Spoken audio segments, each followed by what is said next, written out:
1 Samuel, capítulo 1, de 1 a 11, diz assim a palavra do Senhor. Houve um homem de Ramataim, Zofim, da região montanhosa de Efraim, cujo nome era Eucana, filho de Jeroão, filho de Eliú, filho de Tou, filho de Zufi, efraimita. Tinha ele 2 mulheres, uma se chamava Ana e a outra Penina. Penina tinha filhos, Ana, porém, não os tinha. Este homem subia da sua cidade de ano em ano a adorar e a sacrificar ao Senhor dos Exércitos, em Siló. Estavam ali os 2 filhos de Eli, Ofni e Finéias, como sacerdotes do Senhor. No dia em que Eucana oferecia o seu sacrifício, dava ele porções deste a Penina, sua mulher, e a todos os seus filhos e filhas. A Ana, porém, dava porção dupla, porque ele a amava, ainda mesmo que o Senhor a houvesse deixado estéril. A sua rival a provocava excessivamente para a irritar, porquanto o Senhor lhe havia cerrado a madre. E assim fazia ele de ano em ano. E todas as vezes que Ana subia à casa do Senhor, a outra a irritava, pelo que chorava e não comia. Então Eucana, seu marido, lhe disse: Ana, por que choras? E por que não comes? E por que estás de coração triste? Não te sou eu melhor do que 10 filhos? Após terem comido e bebido em Siló, estando Eli, o sacerdote, assentado numa cadeira, junto a um pilar do templo do Senhor, levantou-se Ana e, com amargura de alma, orou ao Senhor e chorou abundantemente. E fez um voto dizendo: Senhor dos exércitos, se benignamente atentares para a aflição da tua serva, e de mim te lembrares, e da tua serva te não esqueceres, e lhe deres um filho varão, ao Senhor o darei por todos os dias da sua vida, e sobre a sua cabeça não passará navalha.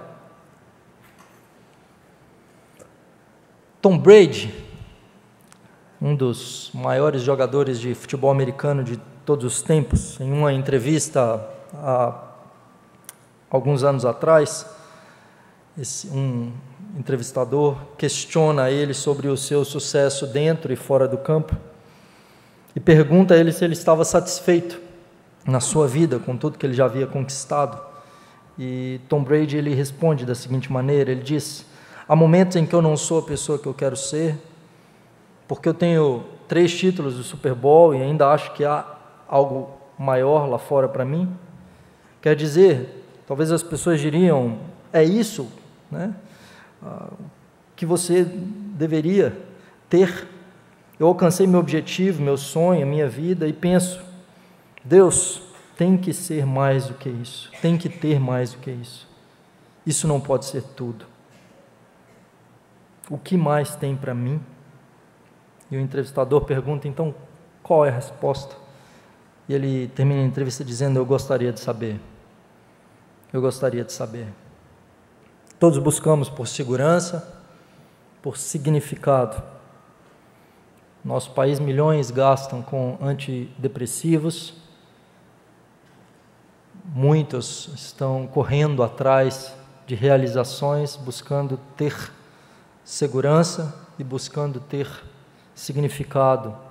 E muitos, talvez porque não têm segurança ou porque não encontram significado para a sua vida, pensam em tirar a própria vida. Hoje pela manhã eu recebi uma mensagem de uma amiga de Minas Gerais. Ela me encaminhou essa mensagem dizendo: Daniel, queria falar com você sobre uma pessoa. Tem um texto que você havia escrito sobre depressão e essa pessoa, eu percebi que ela estava muito triste, ela estava passando por um período de crise, e eu decidi encaminhar essa mensagem para ela. E quando encaminhei essa mensagem para ela, logo em seguida ela me ligou, chorando muito, porque ela disse que estava prestes a se matar. Esposa de um policial, ela estava com uma arma ali naquele lugar e prestes a tirar a própria vida. E provavelmente hoje à noite ela está indo à igreja com essa minha amiga, buscando a face de Deus. Muitos estão desesperados em busca de significado, em busca de segurança, em busca de propósito para a sua vida. Quando olhamos para o livro de 1 Samuel, ele é uma continuação do livro de Juízes. E o livro de Juízes, ele termina dizendo o seguinte, no verso 25: naqueles dias não havia rei em Israel e cada um fazia o que achava mais reto. Naqueles dias não havia rei em Israel e cada um fazia o que achava mais reto. Tempos de trevas, tempos de um caos moral em Israel, tempos onde o povo não ouvia a voz de Deus, o povo não buscava a face de Deus, não que Deus não falasse, mas porque ninguém queria ouvi-lo, ninguém estava com os ouvidos abertos para ouvir o Senhor. E diante disso, se inicia uma nova história. E temos então o livro de 1 Samuel começando. O capítulo 1 começa de uma forma muito intrigante. Ele começa falando acerca de um homem, Eucana. Você diz, é um tempo de trevas, Deus há de suscitar alguém para lançar luz em meio ao povo de Israel. Essa pessoa que Deus está levantando deve ser Eucana. Veja, Eucana, e então temos toda uma ascendência dele. Nos é dado a sua genealogia, filho de Jeroão, filho de Eliú, filho de Tou, filho de Zufi. É ele, deve ser esse homem que vai restaurar a ordem em Israel, aquele que Deus há de levantar para restaurar a ordem. Ao mesmo tempo, nos são apresentadas duas mulheres, Ana e Penina. Penina é uma mulher que tem muitos filhos. Ana não tem nenhum. Penina é uma esposa que cumpre bem o seu papel social. Ela deu filhos ao seu marido. Ana fracassou. E logo no início do texto nós temos uma ninguém. Ana, ela falhou como esposa. Ela é zombada por sua rival Penina. E não ter filhos naquela época era um sinal perante a sociedade de não ter a bênção de Deus. E para piorar, o texto faz questão de dizer, por 2 vezes, que Deus foi quem havia cerrado a madre de Ana. Além disso, não ter filhos era sinal de que ela falhou socialmente para com seu marido e de que ela falhou consigo mesma, porque naquela época não existia previdência. Normalmente as esposas eram bem mais jovens que seus maridos. Eucana cuida muito bem de Ana, mas quando ele morrer, Ana provavelmente se tornará uma mendiga. Ela não tem segurança para o futuro. Ela não cumpre o propósito como mulher naquela sociedade. Ela não vê propósito para si, ela não tem segurança.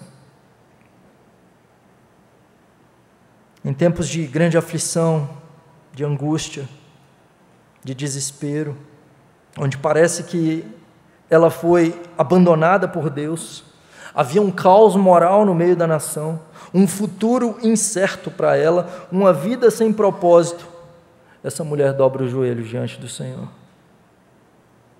Ana busca a face do Deus Todo-Poderoso. Em todo o livro de 1 Samuel, apenas 2 pessoas oram, Ana e Samuel.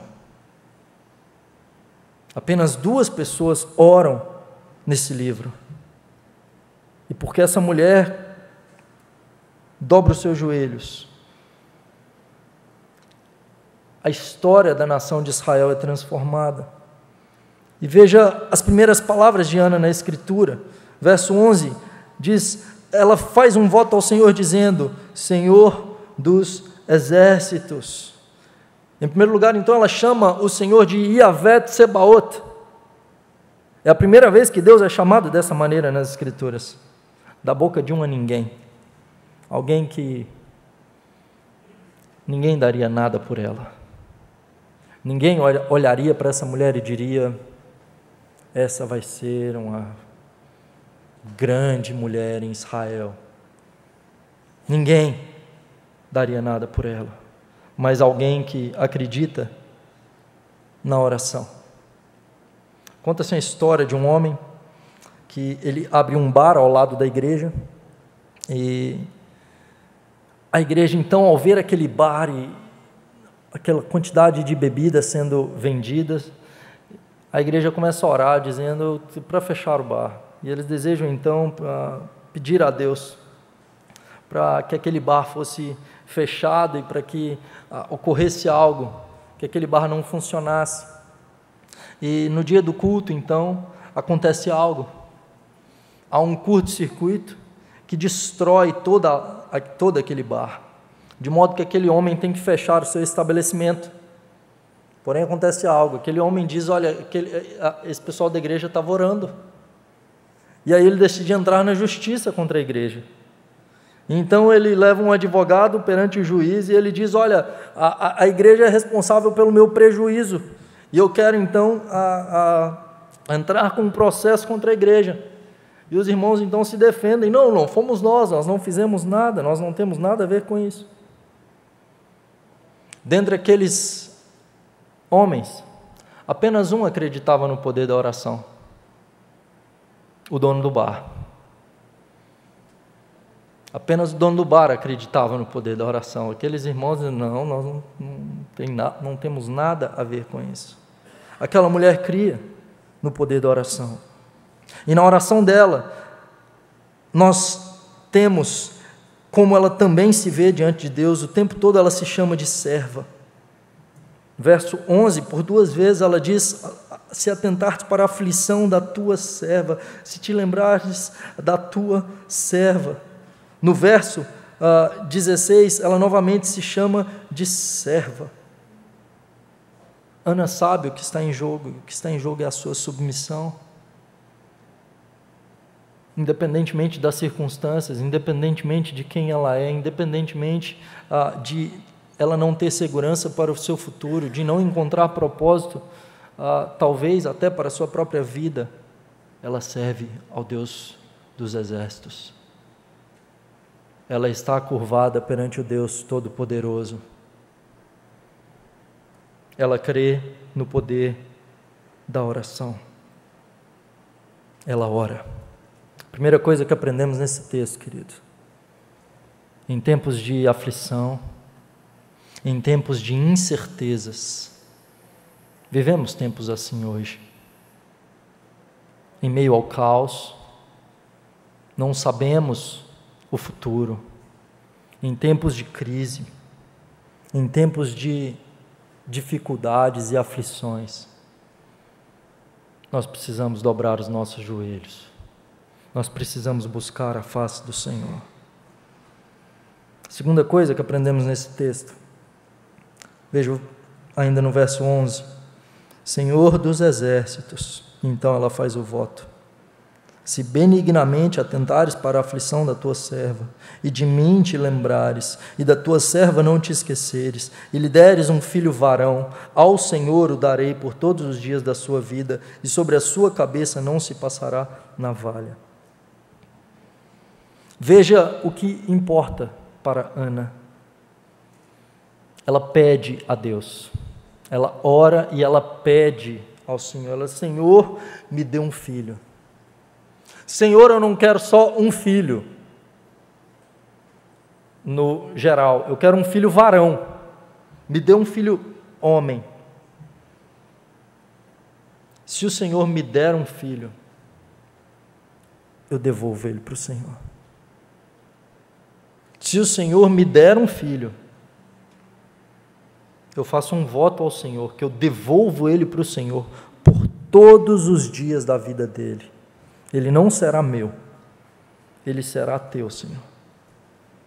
Ele pertencerá a ti, ele será dedicado ao Senhor, não a mim.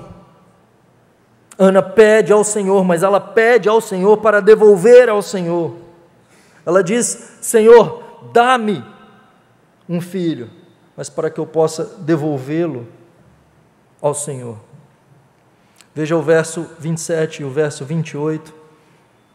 Ana diz: por este menino orava eu, e o Senhor me concedeu a petição que eu lhe fizera, pelo que também o trago como devolvido ao Senhor por todos os dias que viver, pois do Senhor o pedi, e eles ali adoraram o Senhor.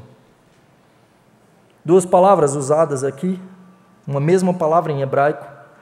Deus me concedeu a petição que eu lhe fizera, e eu trago como devolvido ao Senhor. É a mesma palavra hebraica, a petição, devolvido. Ana pede, Ana devolve. Temos orado assim, queridos?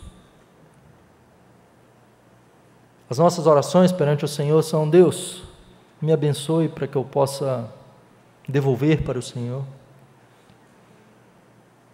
Deus, dá-me para que eu possa te honrar, para que isso seja para a tua glória.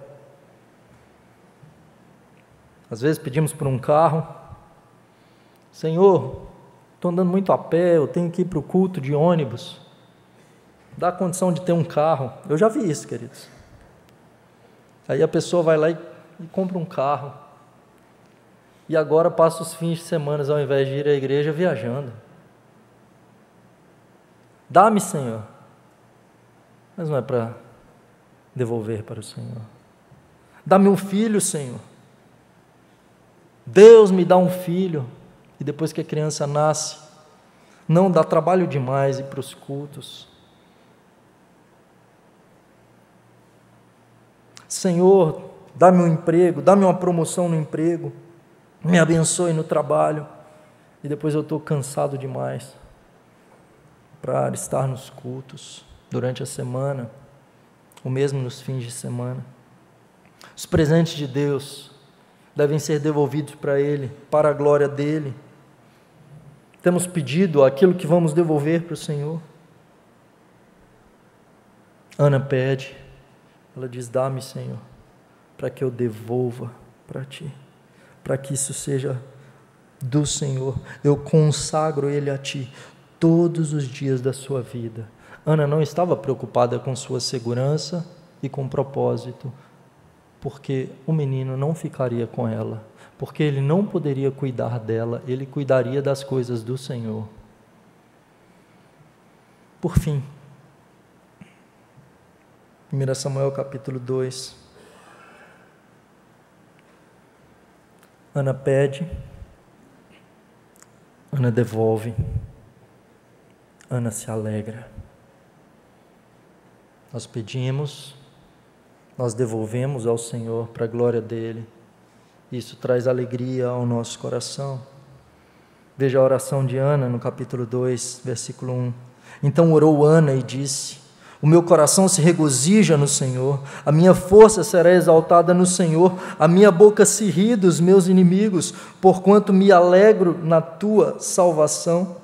Não há santo como o Senhor, porque não há outro além de ti, e rocha não há nenhuma como o nosso Deus. Ana, ela não se alegra quando ela concebe. Nós não vemos Ana se alegrando quando ela concebe de Samuel. Nós não vemos Ana se alegrando quando Samuel nasce. A oração de Ana e a alegria de Ana: o meu coração se alegra no Senhor, a minha boca se ri, é quando ela devolve Samuel ao Senhor. O menino cresce, ele é desmamado, e ela devolve ao Senhor. No final do capítulo 1, e agora Ana está voltando para casa de mãos vazias. Ana está voltando para casa sem um filho. O seu filho ficou no templo. E agora ela diz: a minha alegria está no Senhor. Eu me alegro na tua salvação. Eu me alegro na tua salvação. No verso 10, ela termina a oração dizendo: os que contendem com o Senhor são quebrantados. Dos céus troveja contra eles, o Senhor julga as extremidades da terra, dá força ao seu rei e exalta o poder do seu ungido. Ana começa a oração falando dos seus inimigos. E ela termina a oração falando dos inimigos de Deus. E ela termina a oração falando sobre rei, ungido. Não há rei em Israel. Ana está vendo algo além do que a sua própria vida apenas. Ana enxerga algo que mais ninguém na sua época está enxergando. Nós tendemos a esquecer, nas nossas orações temos apenas petições. Nessa oração de Ana não há mais petições. Tudo se trata da glória de Deus. Ela percebe que ela está envolvida em algo muito superior do que a sua própria segurança, do que a sua própria existência, do que o seu próprio nome. Ela percebe que tudo se trata da glória de Deus. Em meio a um mundo caótico, sem luz, Ana tem luz. Ana enxerga. Uma ninguém aos olhos de muitos daquela época. É a única que tem comunhão com Deus naquele tempo. Ela é quem consagra seu filho. Ela é a única que ora. E depois o seu filho é o único que ora. Ela ensina a criança no caminho que deve andar. Em um período de trevas, uma mãe ora. Por conta disso, nós temos o maior juiz que Israel já teve sendo levantado, Samuel. Um profeta, um sacerdote, um juiz que muda o curso da história da sua geração. Ana percebe o grande plano de Deus e ela participa dele. Ela não está mais engajada em buscar disputas humanas, em busca por segurança ou busca por significado. Agora Ana tem a sua segurança em Deus. Ela tem o seu significado em Deus. Ela não precisa de nada disso. Senhor, eu me alegro na tua salvação. Eu me alegro em ti. Ana pede um filho, Ana devolve um filho e ela fica sem esse filho. Deus não nos dá coisas para que a gente fique para nós, queridos. E Ana descobre a alegria de devolver para o Senhor, de perceber que nós nada temos, que nada pertence a nós. As coisas que estão nas nossas mãos não são nossas. Nós fomos criados para a glória de Deus. A primeira pergunta do breve catecismo diz: qual é o fim principal do homem? Para que o homem foi criado? Para que nós existimos? E a resposta é: o propósito é glorificar a Deus e alegrar-se nele para sempre. Nós, quando glorificamos a Deus, a nossa alegria está no Senhor. Ana descobre isso. A sua alegria não está na concepção. A sua alegria está em glorificar a Deus. Ela pede, ela devolve e ela se alegra. Ela sai do sofrimento para a plena satisfação. O homem só pode ser plenamente satisfeito em Deus, queridos. Eu não sei atrás do que você está correndo. Se talvez na esperança de um filho, na esperança da promoção de um trabalho, da conquista do primeiro milhão, de conseguir galgar um cargo público, a esperança de constituir uma família. Eu não sei qual é o desejo do seu coração.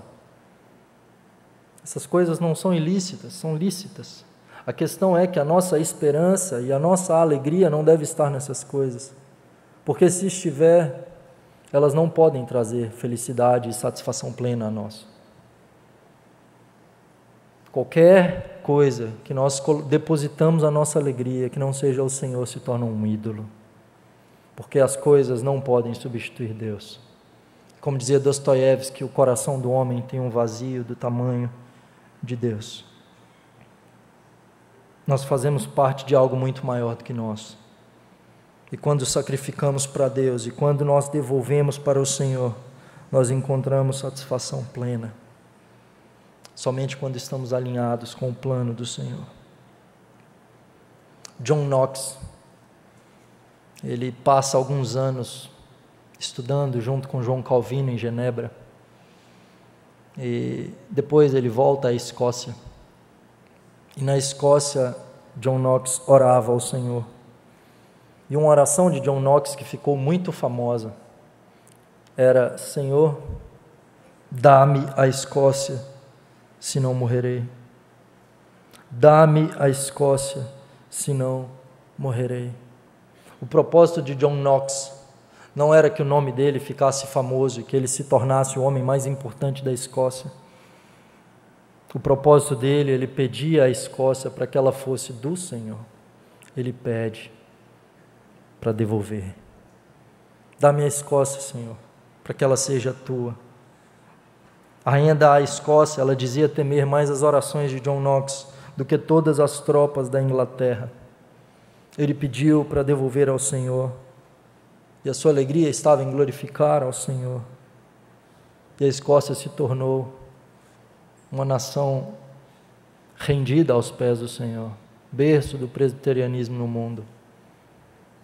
Aquela nação se curvou ao Senhor Jesus, sendo liderada por John Knox. Nós, da mesma forma, somos chamados em meio ao caos, às aflições, às angústias, às dificuldades, a dobrarmos os nossos joelhos, a nos colocarmos perante a face do Senhor, mas não com o intuito de uma oração egoísta. Devemos orar dizendo: Senhor, dá-me, para a glória do Senhor, para que isso honre o Senhor, e que a nossa alegria esteja nisso, em devolver para o Senhor, para a glória dele. Que Deus nos abençoe, queridos.